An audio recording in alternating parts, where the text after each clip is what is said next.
దేశంలోనైనా ఇస్తారు. అందులో మన భారతదేశంలో ముఖ్యంగా ఇంకా వేరే రాష్ట్రాలకు వేరే దేశాలకు కూడా పంపించేట్టుగా మన తెలంగాణ నుంచి ఉత్పత్తి అవుతుంది. అందుకు మన రైతుల యొక్క శ్రమ, రైతులు పడుతున్నటువంటి బాధలు మన ప్రభుత్వం, కాంగ్రెస్ ప్రభుత్వం పూర్తి స్థాయిలో వాళ్ళకి అండగా ఉండాలని చెప్పేసి అన్ని విధాలుగా కూడా ప్రయత్నం చేస్తాం. అందుకే వరి పంట కూడా చాలా ఎక్కువ వచ్చింది. వరి గతంలో లేనంతగా ఎక్కడన్నా చూస్తే ఆ పంజాబ్, హర్యానా అక్కడ చాలా పంట పండిస్తుంటారు. వరి ఎక్కువ వచ్చేది.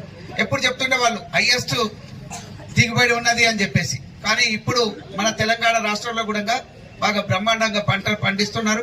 వరి ఎక్కువగా వస్తుంది. ఇదంతా ఈ క్రెడిట్ అంతా కూడా మన రైతులకు సంబంధించింది.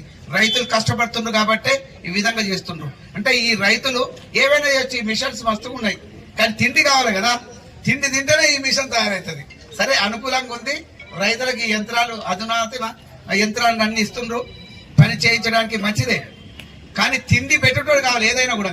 ఈ రైతు లేకపోతే మనుగడలే లేనటువంటిది. అందుకే కాంగ్రెస్ ప్రభుత్వం ఎల్లవేళలా పూర్తి బాధ్యతతోటి ఏ విధంగానైనా కూడా వీళ్ళని ఆదుకోవాలి, ఎక్కడ ఇబ్బంది పెట్టకూడదు, ఇబ్బంది పడకూడదు వాళ్ళని అని చెప్పేసి చూస్తా ఉంది. అందుకే ఈరోజు మరి ఎక్కువ అందరూ ఇప్పుడు చెప్తా ఉన్నారు.